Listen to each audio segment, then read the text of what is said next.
En France, une femme sur 847 épouse un membre de sa famille sans le savoir. Cette statistique, enfouie dans les archives du ministère de la Justice, ne fait jamais les gros titres. Pourtant, derrière ce chiffre froid se cachent des drames humains d'une complexité bouleversante. Mais ce qu'il s'est passé à Bordeaux l'automne dernier dépasse tout ce que les statistiques peuvent révéler. Vous êtes-vous déjà demandé comment l'amour peut naître de la plus terrible des tromperies? Comment le cœur peut-il battre pour quelqu'un dont l'identité même est un mensonge? L'histoire que vous allez découvrir remet en question tout ce que nous croyons savoir sur l'amour, la famille et la vérité. Marguerite Dubois avait 67 ans quand elle a rencontré l'homme qui allait bouleverser sa vie. Institutrice à la retraite, elle vivait seule dans une élégante maison du quartier Saint-Pierre depuis la mort de son époux 8 ans plus tôt. Ses cheveux argentés encadraient un visage encore beau, marqué par la bienveillance de 4 décennies passées à éduquer les enfants de Bordeaux. Mais ce qu'elle ignorait, c'était que le plus grand mensonge de sa vie était sur le point de commencer. Ce matin d'octobre, Marguerite s'installa devant son ordinateur avec une tasse de thé fumant.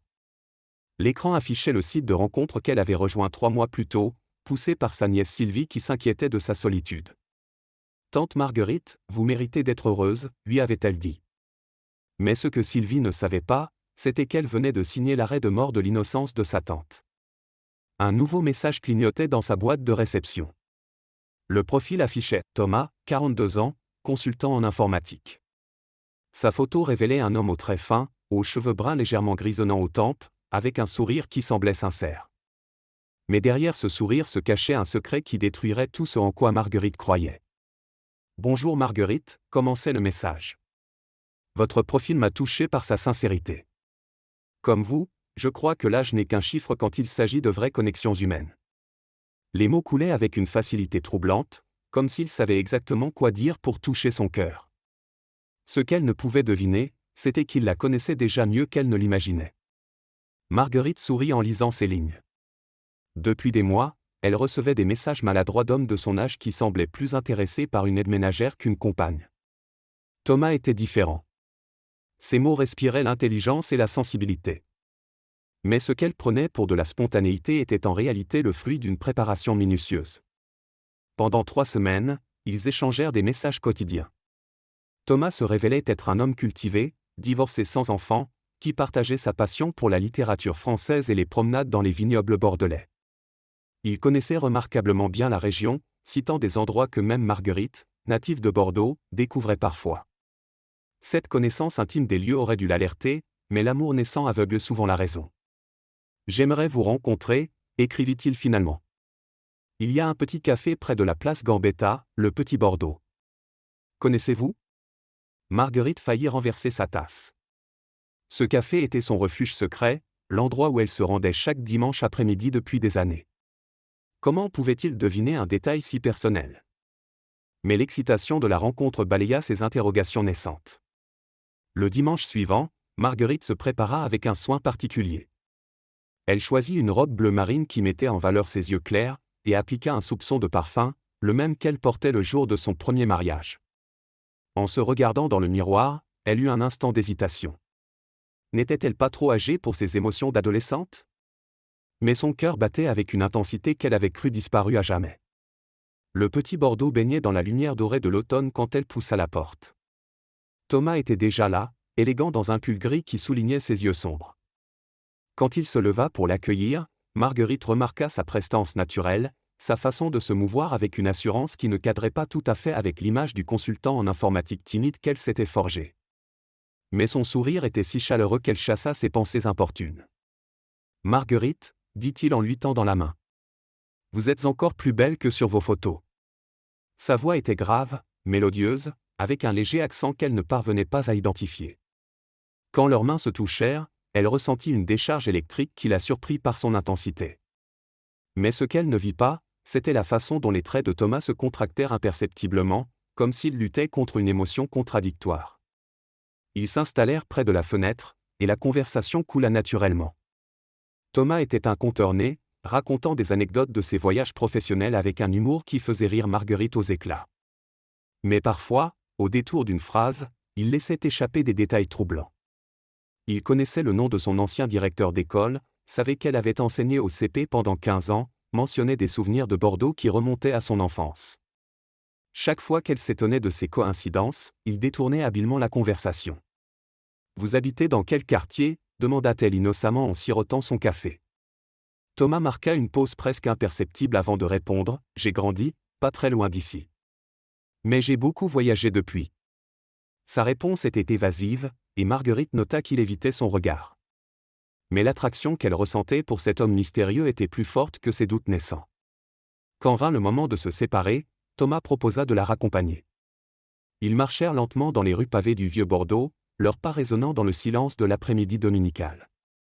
Arrivé devant la maison de Marguerite, Thomas s'arrêta net, contemplant la façade avec une expression indéchiffrable. « Belle demeure » murmura-t-il, mais sa voix tremblait légèrement. Ce qu'il ne dit pas, c'était qu'il connaissait chaque pierre de cette maison, chaque fenêtre, chaque secret qu'elle renfermait. Les semaines suivantes s'enchaînèrent dans un tourbillon de rendez-vous romantiques. Thomas était le compagnon idéal, attentionné, cultivé, passionné. Il lui offrait des fleurs, toujours des pivoines blanches, ses préférées, bien qu'elle ne se souvienne pas le lui avoir dit. Il l'emmenait dans des restaurants qu'elle adorait mais qu'elle n'avait jamais mentionnés. Chaque geste semblait parfaitement calibré pour la séduire, et pourtant, elle ne pouvait s'empêcher de penser que cette perfection même avait quelque chose d'artificiel. Un soir de novembre, alors qu'il dînait dans un bistrot de la rue Sainte-Catherine, Marguerite osa aborder le sujet qui la taraudait. « Thomas, j'ai parfois l'impression que vous me connaissez depuis longtemps. Ces petites attentions, cette façon de deviner mes goûts. C'est troublant. » Thomas posa sa fourchette, et elle vit ses mâchoires se crisper. « L'amour rend intuitif, » répondit-il finalement, mais son sourire ne montait pas jusqu'à ses yeux. Quand on aime vraiment, on devine l'autre. Mais ce qu'il ne dit pas, c'était que son intuition venait d'une connaissance bien plus intime et terrifiante qu'elle ne pouvait l'imaginer. Cette nuit-là, Marguerite resta éveillée, fixant le plafond de sa chambre. Quelque chose clochait dans cette relation trop parfaite. Thomas semblait jouer un rôle, réciter un texte appris par cœur. Mais quand elle le regardait, quand elle voyait la tendresse dans ses yeux, tous ses doutes s'évanouissaient. Comment un homme si attentionné, si aimant, pourrait-il lui mentir ? Pourtant, au fond de son cœur, une petite voix lui chuchotait que les apparences peuvent être trompeuses. Cette voix allait bientôt se révéler prophétique. Le lendemain matin, Thomas arriva avec un bouquet de roses rouges et une proposition qui allait sceller leur destin. « Marguerite, je sais que cela peut paraître précipité, mais à notre âge, pourquoi perdre du temps ? Voulez-vous m'épouser ?» Sa demande était si soudaine, si inattendue, qu'elle en resta muette. Mais dans ses yeux brillait une sincérité qui balaya ses dernières réticences. Ce qu'elle ne savait pas, c'était que cette demande en mariage n'était que la première étape d'un plan soigneusement orchestré. 6 semaines plus tard, par un matin de décembre glacial, Marguerite Dubois et Thomas Moreau se tenaient devant le maire de Bordeaux. Elle portait un tailleur crème élégant, lui un costume sombre qui soulignait sa prestance. Quand ils échangèrent leurs vœux, les mots de Thomas résonnèrent avec une émotion qui semblait authentique « Je promets de vous aimer et de vous protéger, dans la joie comme dans l'épreuve. » Mais ce qu'il ne dit pas, c'était que la plus terrible des épreuves les attendait au tournant. En glissant l'alliance au doigt de Marguerite, Thomas sentit ses mains trembler. Pas d'émotion, mais de culpabilité. Car il savait que ce mariage était bâti sur le plus monstrueux des mensonges. Un mensonge qui, une fois révélé, détruirait non seulement leur amour, mais l'âme même de la femme qu'ils prétendaient aimer. Mais il était trop tard pour reculer. Le piège qu'il avait tendu se refermait sur eux deux, et bientôt, la vérité exploserait avec la force d'une bombe. Cette nuit-là, dans leur lit conjugal, Marguerite s'endormit blottie contre l'homme qu'elle croyait être son mari. Mais Thomas resta éveillé, les yeux fixés sur le plafond, rongé par un secret qui menaçait de tout détruire. Car ce qu'il n'avait jamais eu le courage de lui dire, c'était qu'il n'était pas Thomas Moreau, consultant en informatique. Il était Thomas Dubois, le fils de sa sœur décédée. Son propre neveu. Et dans quelques semaines, quand la vérité éclaterait, leur monde s'effondrerait dans un chaos dont aucun d'eux ne sortirait indemne. Les premiers mois de mariage de Marguerite furent un mélange de bonheur et d'inquiétude sourde. Thomas s'était installé dans sa maison avec une aisance troublante, comme s'il avait toujours vécu entre ses murs. Il connaissait l'emplacement de chaque interrupteur, savait que la porte de la cave grinçait et qu'il fallait pousser fort celle de la salle de bain. Ces détails, qu'elle attribuait d'abord à son sens de l'observation, commençaient à semer le doute dans son esprit.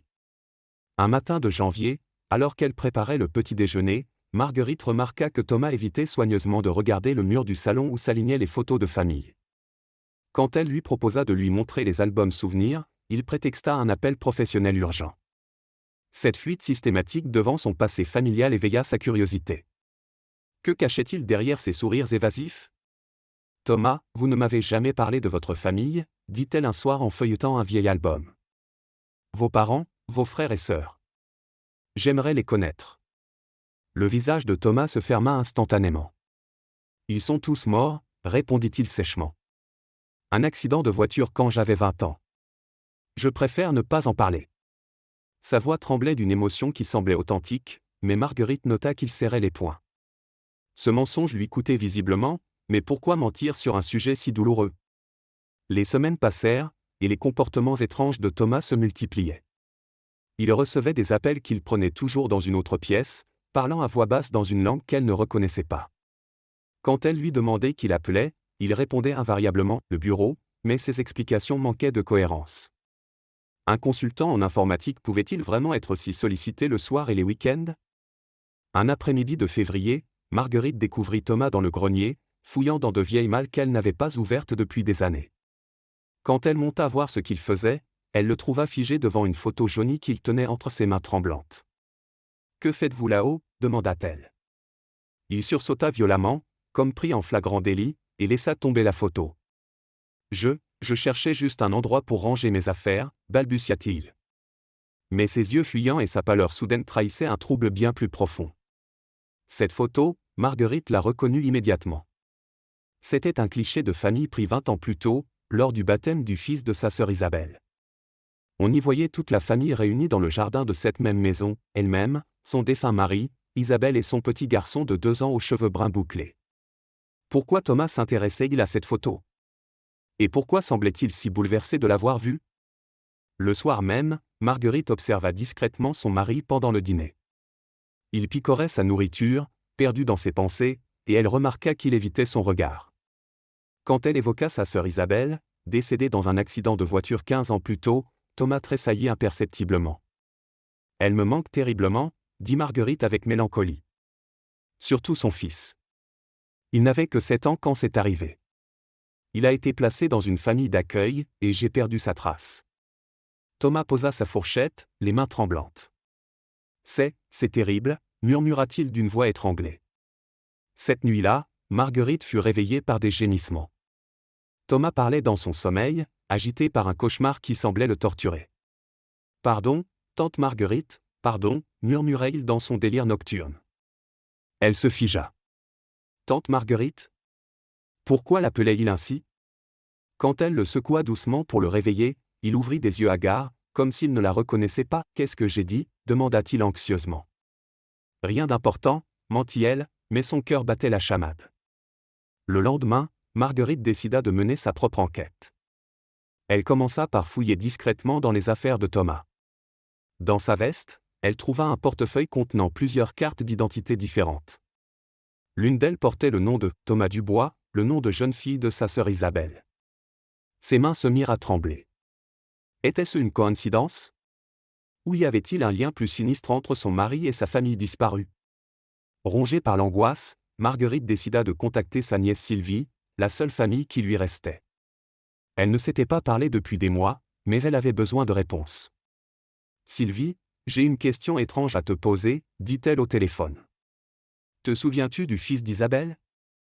Comment s'appelait-il déjà ? » Un silence pesant s'installa à l'autre bout du fil. « Pourquoi me demandes-tu ça, tante Marguerite ?» La voix de Sylvie était tendue, méfiante. Il s'appelait Thomas. Thomas Dubois. Mais pourquoi cette question ? Le téléphone glissa des mains de Marguerite. Thomas Dubois. Son mari portait le même nom que le fils perdu de sa sœur. Ce ne pouvait être une coïncidence. Mais alors, qui était vraiment l'homme qu'elle avait épousé ? Et pourquoi avait-il choisi de s'introduire dans sa vie sous une fausse identité ? Les questions se bousculaient dans sa tête, chacune plus terrifiante que la précédente. Tante Marguerite ? Tu es toujours là. La voix de Sylvie la ramena à la réalité. Oui, je suis là. Sylvie, peux-tu me dire à quoi ressemblait Thomas quand il était petit ? Nouveau silence. Pourquoi toutes ces questions ? Il s'est passé quelque chose ? Marguerite hésita. Comment expliquer ses soupçons sans passer pour folle? Non, rien de grave. C'est juste que, j'ai rencontré quelqu'un qui lui ressemble. Sylvie soupira. Il avait les cheveux bruns bouclés, des yeux sombres très expressifs. C'était un enfant magnifique, mais tellement traumatisé après la mort de sa mère. La dernière fois que je l'ai vu, il avait 12 ans. Il était devenu différent. Renfermé, parfois violent. Les services sociaux ont fini par le placer dans un centre spécialisé. Chaque mot de Sylvie résonnait comme un coup de marteau dans la tête de Marguerite. La description correspondait parfaitement à Thomas, en plus jeune. Mais c'était impossible. Son neveu aurait aujourd'hui 22 ans, pas 42. À moins qu'il n'ait menti sur son âge aussi. L'ampleur de la tromperie commençait à se dessiner, et elle en avait le vertige. Ce soir-là, quand Thomas rentra du travail, Marguerite l'observa avec des yeux nouveaux. Elle cherchait dans ses traits les vestiges de l'enfant de la photo. Maintenant qu'elle savait quoi chercher, les ressemblances sautaient aux yeux. La forme du nez, l'implantation des cheveux, cette façon particulière de froncer les sourcils quand il réfléchissait. Comment avait-elle pu être si aveugle? Mais surtout, pourquoi son propre neveu s'était-il introduit dans sa vie sous une fausse identité? Vous allez bien, ma chérie? Demanda Thomas en remarquant son trouble. Vous êtes pâle. Sa sollicitude semblait sincère, et c'est ce qui rendait la situation encore plus troublante. Si c'était vraiment son neveu, pourquoi cette mascarade? Que voulait-il? Et jusqu'où était-il prêt à aller pour maintenir son mensonge? Je vais bien, mentit-elle. Juste un peu fatiguée. Mais dans sa tête, les pièces du puzzle commençaient à s'assembler, révélant un tableau de plus en plus effrayant. Cette nuit-là, Marguerite ne ferma pas l'œil. Allongée à côté de l'homme qu'elle avait épousé, elle se demandait qui il était vraiment. Si ses soupçons se confirmaient, elle partageait son lit avec son propre neveu. Cette pensée lui donnait la nausée. Mais au-delà du dégoût, c'était la trahison qui la blessait le plus. Comment quelqu'un qu'elle avait aimé comme son propre fils avait-il pu lui faire ça? Quelle blessure, quelle rancœur l'avait poussée à orchestrer cette vengeance cruelle? Le lendemain matin, Marguerite prit une décision. Elle devait en avoir le cœur net, quitte à détruire le fragile bonheur qu'elle avait cru trouver. Elle attendit que Thomas parte au travail, puis se dirigea vers son bureau. Si elle voulait des preuves, c'est là qu'elle les trouverait. Mais ce qu'elle allait découvrir dépasserait ses pires cauchemars et changerait à jamais sa vision de l'amour, de la famille et de la vérité. En ouvrant le premier tiroir, ses mains tremblaient déjà. Elle savait qu'elle s'apprêtait à franchir une ligne, à violer l'intimité de l'homme qu'elle aimait. Mais elle savait aussi qu'elle ne pourrait plus vivre dans le mensonge. Quoi qu'elle découvre dans ce bureau, sa vie ne serait plus jamais la même. Et quelque part, dans un recoin de son cœur, elle pressentait que la vérité serait plus terrible que tout ce qu'elle pouvait imaginer. Le cœur de Marguerite battait si fort qu'elle craignait qu'on puisse l'entendre depuis la rue. Debout devant le bureau de Thomas, elle hésitait encore. Fouiller dans les affaires de son mari constituait une violation de confiance, mais les doutes qui la rongeaient depuis des semaines avaient pris le dessus sur ses scrupules. Elle devait savoir qui était vraiment l'homme qu'elle avait épousé. Le premier tiroir s'ouvrit dans un grincement qui lui parut assourdissant. À l'intérieur, des documents professionnels soigneusement rangés, factures, contrats, correspondances avec des clients. Tout semblait normal, trop normal même. Comme si cette vie de consultant en informatique avait été construite de toutes pièces pour donner le change. Mais au fond du tiroir, ses doigts rencontrèrent quelque chose d'inattendu, une enveloppe jaunie, cachée sous une pile de papier. L'enveloppe portait son nom, écrit de la main de sa sœur Isabelle. Pour Marguerite, si jamais il m'arrive quelque chose. Son sang se glaça. Cette lettre datait de plus de 15 ans, mais comment Thomas l'avait-il obtenue? Avec des mains tremblantes, elle décacheta l'enveloppe et déplia les feuillets couverts de l'écriture familière de sa sœur. Ma chère Marguerite, commençait la lettre.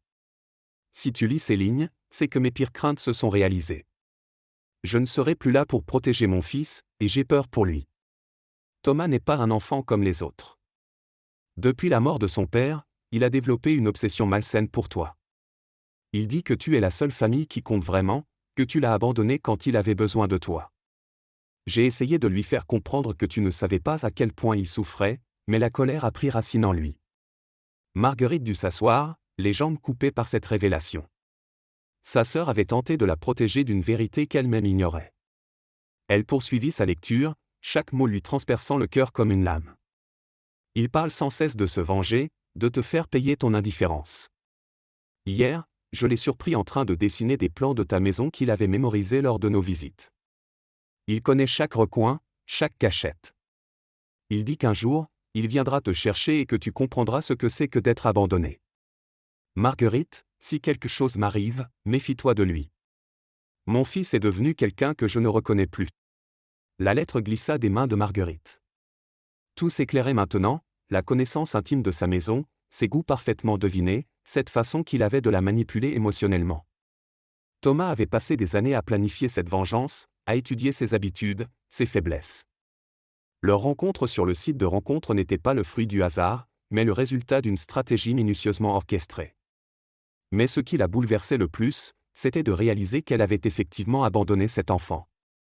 Après la mort d'Isabelle, elle avait été si accablée par son propre chagrin qu'elle n'avait pas pensé à s'occuper de Thomas. Les services sociaux s'en étaient chargés, et elle avait laissé faire, soulagée de ne pas avoir à gérer un enfant traumatisé alors qu'elle peinait déjà à surmonter sa propre peine. Un bruit de moteur dans l'allée la fit sursauter. Thomas rentrait plus tôt que prévu. Paniquée, elle remit précipitamment la lettre dans l'enveloppe et referma le tiroir. Quand il entra dans la maison, elle était dans la cuisine, feignant de préparer le déjeuner, mais ses mains tremblaient si fort qu'elle faillit renverser la casserole. « Vous allez bien, ma chérie ?» demanda Thomas en l'embrassant sur la joue. « Vous semblez nerveuse. » Son baiser, qui la faisait frissonner de plaisir quelques heures plus tôt, lui donna maintenant la nausée. Comment pouvait-il jouer la comédie avec tant de naturel ? « Tout va bien, mentit-elle. J'ai juste mal dormi. » Il la regarda avec une attention nouvelle, comme s'il cherchait à déceler quelque chose dans son expression. Avait-il des soupçons ? L'après-midi s'éternisa dans un climat de tension palpable. Marguerite observait Thomas à la dérobée, cherchant dans ses gestes, ses paroles, la confirmation de ce qu'elle venait de découvrir. Quand il proposa d'aller se promener dans le jardin, elle accepta, espérant que l'air frais l'aiderait à réfléchir. Mais dehors, Thomas se dirigea instinctivement vers l'ancien carré de sable où, enfant, il avait l'habitude de jouer lors des visites familiales. « C'est drôle, » dit-il en contemplant l'espace maintenant envahi par les mauvaises herbes.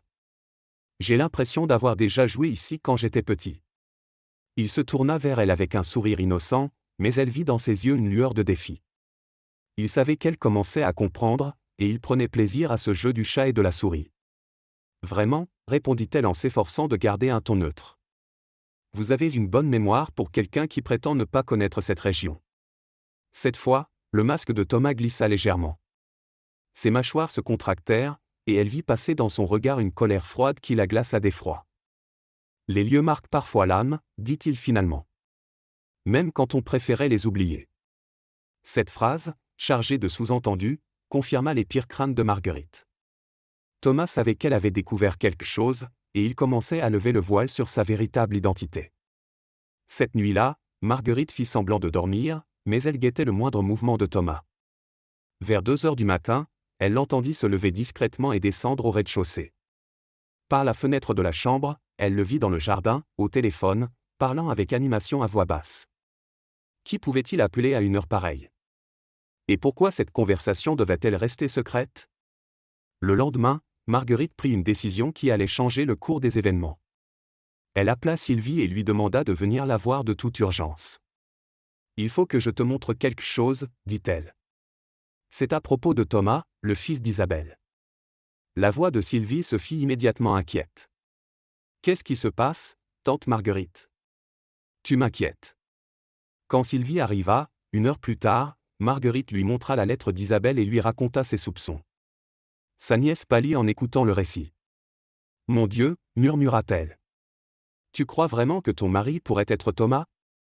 Mais c'est impossible, il aurait seulement 22 ans aujourd'hui, pas 42. » Marguerite secoua la tête. Et s'il avait menti sur son âge aussi ? Réfléchis, Sylvie. Un homme de 22 ans peut facilement paraître plus âgé s'il le veut. Quelques cheveux gris aux tempes, une barbe bien taillée, des vêtements élégants. Sylvie réfléchit un moment, puis sortit son téléphone. « J'ai gardé contact avec une assistante sociale qui s'occupait de Thomas quand il était adolescent. Laisse-moi l'appeler. » La conversation fut brève mais révélatrice. Quand Sylvie raccrocha, son visage était livide. Thomas a disparu du centre d'accueil à l'âge de 18 ans. Depuis, plus personne ne sait ce qu'il est devenu. Mais Marguerite, elle m'a dit qu'il était devenu très manipulateur avec l'âge. Il avait appris à mentir avec un naturel déconcertant, à jouer des rôles pour obtenir ce qu'il voulait. Les deux femmes restèrent silencieuses, digérant l'ampleur de la révélation. Marguerite avait épousé son propre neveu, un homme rongé par la rancœur qui avait orchestré cette vengeance pendant des années. Mais au-delà du dégoût et de la colère, elle ressentait une immense tristesse. Cet enfant qu'elle avait négligé était devenu un homme brisé, capable des pires manipulations pour assouvir sa soif de revanche. « Qu'est-ce que tu vas faire » demanda Sylvie. Marguerite regarda par la fenêtre la maison où elle avait été si heureuse, et qui était maintenant devenue le théâtre d'une mascarade cruelle. « Je vais l'affronter » dit-elle finalement. « Il faut que cette comédie cesse. Mais d'abord, je dois rassembler toutes les preuves. S'il est capable de mentir sur son identité pendant des mois, il peut tout nier. » Sylvie proposa de rester avec elle, mais Marguerite refusa. « C'est entre lui et moi. J'ai une part de responsabilité dans ce qui lui est arrivé. Je dois assumer. » Quand sa nièce repartit, Marguerite se retrouva seule face à la vérité. Dans quelques heures, Thomas rentrerait, et elle devrait continuer à jouer la comédie en attendant le bon moment pour le confronter. Mais ce qu'elle ne savait pas, c'était que Thomas avait déjà compris qu'elle avait découvert son secret. Et que lui aussi se préparait à une confrontation qui révélerait enfin la véritable nature de leur relation. Le jeu du chat et de la souris touchait à sa fin, et bientôt, l'un d'eux devrait montrer ses véritables cartes. En attendant son retour, Marguerite rassembla méthodiquement toutes les preuves qu'elle avait trouvées. La lettre d'Isabelle, les fausses cartes d'identité, les photos de famille que Thomas évitait de regarder. Chaque élément constituait une pièce du puzzle qui révélait l'ampleur de la tromperie. Mais au-delà de la colère, elle ressentait une profonde tristesse pour cet enfant qu'elle avait laissé sombrer dans la rancœur et qui était devenu l'homme capable de lui infliger une telle cruauté. Le soir tombait sur Bordeaux, et avec lui approchait l'heure de vérité. Marguerite savait que sa vie ne serait plus jamais la même après cette confrontation. Mais elle savait aussi qu'elle ne pouvait plus vivre dans le mensonge. Quoi qu'il arrive, elle devait regarder la vérité en face, même si cette vérité était plus terrible que tout ce qu'elle avait pu imaginer. Le bruit des clés dans la serrure résonna comme un glas dans le silence de la maison. Marguerite, assise dans le salon avec les preuves étalées devant elle sur la table basse, sentit son cœur s'emballer. Thomas était de retour, et l'heure de vérité avait sonné. Elle avait répété cette confrontation des centaines de fois dans sa tête, mais maintenant que le moment était arrivé, les mots semblaient s'être évaporés de sa mémoire. « Bonsoir ma chérie », lança Thomas depuis l'entrée, sa voix portant cette chaleur familière qui, quelques jours plus tôt encore, la faisait fondre de bonheur. Maintenant, cette même voix lui donnait la nausée. « Je suis dans le salon », répondit-elle d'une voix qu'elle espérait ferme, mais qui tremblait malgré elle. Quand Thomas apparut dans l'encadrement de la porte, son sourire habituel s'effaça instantanément. Ses yeux se posèrent sur les documents étalés sur la table, et Marguerite vit son visage se décomposer. La lettre d'Isabelle, les fausses cartes d'identité, les photos de famille, tout était là, exposé comme les pièces à conviction d'un procès. Le masque qu'il avait porté pendant des mois venait de tomber. « Alors, dit-elle d'une voix qu'elle ne reconnaissait pas, vas-tu enfin me dire qui tu es vraiment, Thomas Dubois ?» En prononçant ce nom, son vrai nom, elle vit quelque chose se briser dans le regard de l'homme qu'elle avait épousé. Pendant un long moment, ils se fixèrent en silence, comme deux duellistes s'apprêtant à dégainer. Thomas ferma les yeux et poussa un long soupir, comme s'il se libérait d'un poids énorme. Quand il les rouvrit, Marguerite y eut une fatigue immense, mais aussi une forme de soulagement. « Tu as trouvé la lettre de maman » dit-il simplement. Sa voix avait changé, perdant cette assurance artificielle qu'elle lui connaissait. Il parlait maintenant avec l'accent de son enfance, celui qu'elle reconnaissait dans ses souvenirs. « Maman » répéta Marguerite, bien qu'elle connût déjà la réponse. Isabelle était ta mère. Tu es mon neveu. Mon propre neveu que j'ai épousé. Les mots sortaient de sa bouche comme des accusations, chargées d'une horreur qu'elle peinait encore à accepter. Comment as-tu pu me faire ça? Comment as-tu pu me mentir pendant tout ce temps? Thomas s'avança lentement dans la pièce, ses mouvements trahissant une nervosité qu'elle ne lui avait jamais vue. Tu veux savoir comment j'ai pu? Sa voix montait, laissant percer une colère longtemps contenue. Tu veux vraiment savoir, tante Marguerite? Il cracha ce dernier mot comme un poison. Alors laisse-moi te raconter ce que tu as fait à un enfant de 7 ans. Il s'arrêta devant la cheminée, dos à elle, les épaules secouées par une émotion qu'il tentait de contrôler. Quand maman est morte, j'étais seul au monde. Papa était parti depuis longtemps, et toi, tu étais ma seule famille. Je t'aimais comme une seconde mère. Je croyais que tu viendrais me chercher, que tu m'emmènerais vivre avec toi dans cette maison où j'avais été si heureux. Marguerite sentit les larmes monter à ses yeux. Elle se souvenait de cet enfant aux cheveux bouclés qui courait dans son jardin, qui s'accrochait à ses jupes en l'appelant « Tante Margot ». Mais elle se souvenait aussi de sa propre douleur après la mort d'Isabelle, de son incapacité à gérer quoi que ce soit d'autre que son propre chagrin. « Mais tu n'es jamais venu », continua Thomas, sa voix se brisant. « Les services sociaux m'ont dit que tu ne pouvais pas t'occuper de moi, que tu avais tes propres problèmes. Ils m'ont placé dans une famille d'accueil, puis dans une autre, puis dans un centre. Et pendant tout ce temps, je me demandais pourquoi ma tante Margot, qui disait m'aimer, m'avait abandonné. » Il se retourna vers elle, et elle fut frappée par la douleur qu'elle lut dans ses yeux. Sous l'homme de 42 ans qu'il prétendait être, elle reconnaissait maintenant l'enfant blessé qu'il avait été. « J'ai grandi en te haïssant, avoua-t-il. En rêvant du jour où je te ferais payer cette trahison.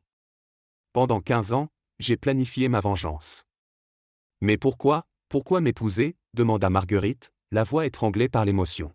« Pourquoi cette mascarade cruelle ?» Thomas eut un rire amer qui lui glaça le sang. « Parce que je voulais que tu ressentes ce que j'avais ressenti. L'amour, puis l'abandon. Je voulais que tu tombes amoureuse de moi, que tu me fasses confiance, pour mieux te détruire ensuite. » Il s'approcha d'elle, et elle recula instinctivement.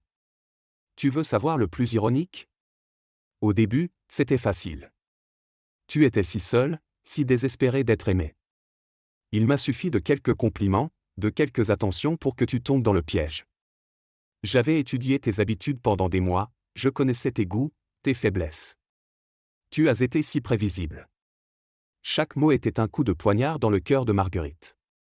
Elle réalisait l'ampleur de la manipulation, la froideur avec laquelle il avait orchestré cette vengeance. « Mais quelque chose a changé, » continua Thomas, sa voix se radoucissant soudain. « Quelque chose que je n'avais pas prévu. » Il s'agenouilla devant elle, prenant ses mains dans les siennes malgré sa résistance. « Je suis tombé amoureux de toi, Marguerite. Vraiment amoureux. Pas de la femme que je voulais détruire, mais de celle que j'ai appris à connaître. Ta gentillesse, ta générosité, ta façon de voir le beau en toutes choses. Tu es devenue la femme que j'aurais voulu avoir comme mère. » Marguerite retira violemment ses mains. « Ne dis pas ça. Tu es mon neveu. Mon propre neveu. Comment peux-tu parler d'amour ?» Mais même en prononçant ces mots, elle sentait sa résolution vaciller. Car elle aussi avait ressenti cet amour, authentique et profond. Comment quelque chose d'aussi pur pouvait-il naître d'une tromperie civile ? « Je sais que c'est mal, » admit Thomas, les larmes coulant maintenant librement sur ses joues. « Je sais que ce que j'ai fait est impardonnable. Mais ces derniers mois avec toi ont été les plus heureux de ma vie. Pour la première fois depuis la mort de maman, j'ai eu l'impression d'avoir une famille, un foyer. » Il se releva et se dirigea vers la fenêtre, contemplant le jardin où il avait joué enfant. « J'ai voulu t'avouer la vérité tant de fois. Chaque nuit, je restais éveillé, rongé par la culpabilité. Mais j'avais trop peur de te perdre. Trop peur de redevenir cet enfant abandonné que j'avais été. » Marguerite le regardait, partagée entre la colère et une compassion qu'elle ne voulait pas ressentir. Cet homme avait détruit sa vie, violé sa confiance de la manière la plus cruelle qui soit. Mais elle voyait aussi en lui l'enfant qu'elle avait effectivement abandonné, celui qui avait grandi dans la haine et la solitude par sa faute. « Qu'est-ce que tu attends de moi maintenant ?» demanda-t-elle finalement. « Que je te pardonne ? Que je fasse comme si rien ne s'était passé ?» Thomas se retourna vers elle, et elle vit dans ses yeux un espoir désespéré qui lui serra le cœur. « Je ne sais pas, » avoua-t-il. « Je sais que je n'ai pas le droit de te demander quoi que ce soit. Je sais que ce que j'ai fait est monstrueux. Mais Marguerite, ces sentiments que nous avons partagés, ils étaient réels. De mon côté comme du tien. Est-ce que ça ne compte pas ? » La question resta suspendue dans l'air comme une épée de Damoclès. Marguerite ferma les yeux, essayant de démêler l'écheveau d'émotions qui l'étreignaient. Colère, dégoût, trahison, mais aussi amour. Car malgré tout, malgré l'horreur de la révélation, elle aimait encore cet homme. Pas Thomas Moreau, le consultant en informatique qui n'avait jamais existé, mais l'homme vulnérable et brisé qui se tenait devant elle. Il faut que tu partes, dit-elle finalement, sans ouvrir les yeux. Il faut que tu partes et que tu ne reviennes jamais. Sa voix était ferme, mais Thomas y décela la douleur qu'elle tentait de dissimuler. Marguerite, commença-t-il, mais elle l'interrompit d'un geste. Non. Il n'y a rien à ajouter. Tu as eu ta vengeance. Tu m'as fait tomber amoureuse de toi, tu m'as épousée, et maintenant tu m'as détruite. Tu peux être satisfait. Thomas resta immobile un long moment, puis hocha lentement la tête. Tu as raison, murmura-t-il. Je vais partir. Mais avant, je veux que tu saches une chose. C'est moi avec toi m'ont appris ce que j'aurais pu être si tu ne m'avais pas abandonné. Ils m'ont montré l'homme que j'aurais pu devenir si j'avais grandi dans l'amour plutôt que dans la haine. Il se dirigea vers la porte, puis s'arrêta. Je ne te demande pas de me pardonner. Je sais que c'est impossible. Mais peut-être qu'un jour, tu pourras comprendre que le petit garçon que tu as abandonné est devenu un homme qui t'aime vraiment, même si cet amour est né de la plus terrible des tromperies. Quand la porte se referma derrière lui, Marguerite s'effondra sur le canapé, secouée par des sanglots qu'elle ne pouvait plus retenir. Sa vie venait de voler en éclats, mais étrangement, elle ressentait aussi une forme de soulagement. La vérité, si douloureuse soit-elle, était enfin révélée. Maintenant, il lui fallait apprendre à vivre avec, et peut-être, un jour, à pardonner. Pas à l'homme qui l'avait trompé, mais à l'enfant qu'elle avait abandonné et qui était devenu ce monstre par sa faute. Vous regardez Leçon tirée d'une longue vie. Si ce contenu vous parle, abonnez-vous à la chaîne pour suivre d'autres histoires comme celle-ci. Et si vous voulez voir d'autres vidéos dans ce même format, cliquez simplement sur le lien dans la description de cette vidéo. Maintenant, préparez-vous pour le dénouement final. 3 semaines s'étaient écoulées depuis le départ de Thomas, et la maison de Marguerite semblait avoir perdu son âme. Chaque pièce portait encore les traces de leur vie commune, sa tasse de café oubliée sur la table de chevet, ses livres sur l'étagère du salon, l'odeur de son après-rasage qui s'attardait encore dans la salle de bain. Ces vestiges d'un bonheur révolu la torturaient autant qu'ils la réconfortaient. Marguerite avait passé ces semaines dans un état de stupeur, oscillant entre la colère et une mélancolie profonde. Elle avait annulé tous ses rendez-vous, refusé les visites de Sylvie, et s'était murée dans un silence qui l'isolait du monde. Mais ce matin-là, quelque chose avait changé. Une lettre était arrivée, portant une écriture qu'elle reconnut immédiatement. « Chère Marguerite », commençait la missive. « Je sais que je n'ai pas le droit de t'écrire, encore moins de te demander quoi que ce soit. Mais il faut que tu saches ce qui s'est passé depuis que j'ai quitté ta maison. Il faut que tu comprennes que ta réaction, si douloureuse soit-elle, m'a ouvert les yeux sur l'homme que j'étais devenu. » Marguerite hésita à poursuivre sa lecture. Avait-elle vraiment envie d'entendre les justifications de celui qui avait détruit sa vie? Mais une curiosité morbide la poussa à continuer. Après t'avoir quitté, je suis allé sur la tombe de maman. Pour la première fois depuis sa mort, j'ai pleuré. Pas de colère ou de frustration, mais de honte. Honte de ce que j'avais fait, de l'homme que j'étais devenu. En regardant sa pierre tombale, j'ai réalisé qu'elle aurait eu horreur de mes actes. Elle qui t'aimait tant, qui parlait toujours de toi avec tendresse. Les mots se brouillaient devant les yeux de Marguerite. Elle se souvenait d'Isabelle, de leur complicité, de la façon dont sa sœur parlait effectivement d'elle avec affection. Comment Thomas avait-il pu oublier cela dans sa soif de vengeance? J'ai compris que ma colère contre toi était injuste, continuait la lettre. Tu n'étais pas responsable de mon placement. Tu étais toi-même en deuil, détruite par la mort de ta sœur. Comment aurais-tu pu t'occuper d'un enfant traumatisé quand tu peinais déjà à survivre à ta propre douleur? J'ai construit ma haine sur un malentendu, sur la vision égoïste d'un enfant qui ne comprenait pas que les adultes aussi peuvent être perdus. Marguerite posa la lettre, submergée par l'émotion.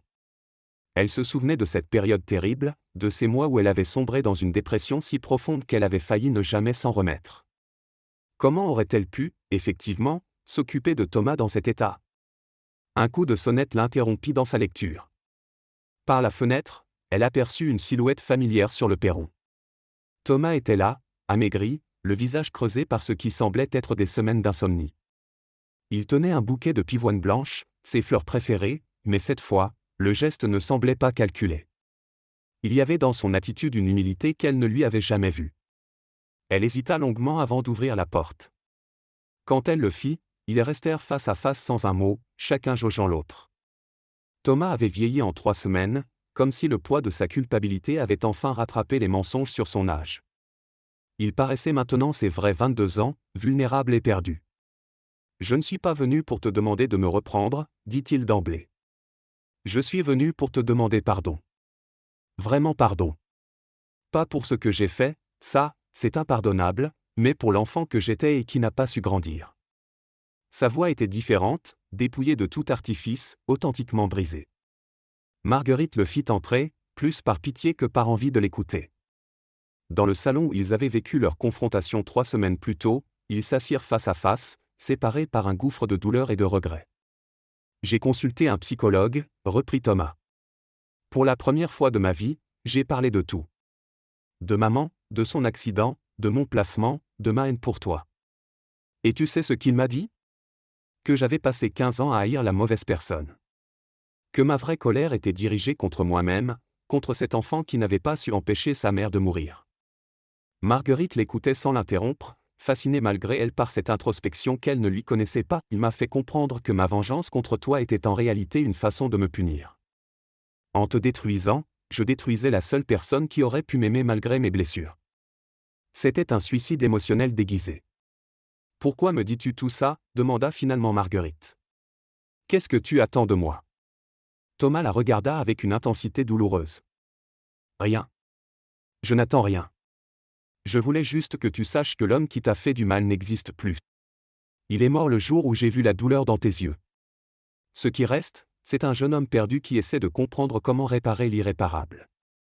Marguerite sentit quelque chose se fissurer dans sa carapace de colère. Cet homme devant elle n'était plus le manipulateur qu'il avait épousé sous une fausse identité. C'était un enfant blessé qui avait grandi trop vite et trop mal, et qui tentait maintenant de retrouver son humanité. Tu sais ce qui me fait le plus mal, dit-elle soudain. Ce n'est pas que tu m'aies menti sur ton identité. C'est que tu aies gâché quelque chose de beau. Ces sentiments que nous avons partagés, ils étaient réels. Mais maintenant, ils sont souillés par ton mensonge. Thomas hocha la tête, les larmes aux yeux. Je sais. Et c'est ça ma vraie punition. Avoir détruit la seule chose pure qui me soit arrivée depuis la mort de maman. Ils restèrent silencieux un long moment, chacun perdu dans ses pensées. Puis Marguerite prit une décision qui la surprit elle-même. Je ne peux pas te pardonner ce que tu m'as fait, dit-elle lentement. Pas maintenant, peut-être jamais. Mais je peux pardonner à l'enfant que j'ai abandonné. Je peux reconnaître ma part de responsabilité dans ce que tu es devenu. Thomas leva vers elle des yeux incrédules. Tu ne me hais pas ? Marguerite sourit tristement. Je t'aime encore, Thomas. Pas comme une épouse aime son mari, ça, c'est fini pour toujours. Mais comme une tante aime son neveu. Comme j'aurais dû t'aimer il y a 15 ans. Cette déclaration brisa les dernières défenses de Thomas. Il s'effondra, secoué par des sanglots qui semblaient venir du plus profond de son être. Marguerite hésita un instant, puis s'approcha et le prit dans ses bras. Pas comme elle avait étreint son mari, mais comme elle aurait dû consoler cet enfant en détresse qu'il avait été.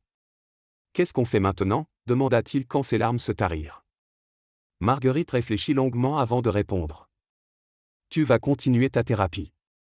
Tu vas apprendre à vivre avec ce que tu as fait, et à devenir l'homme que ta mère aurait voulu que tu sois.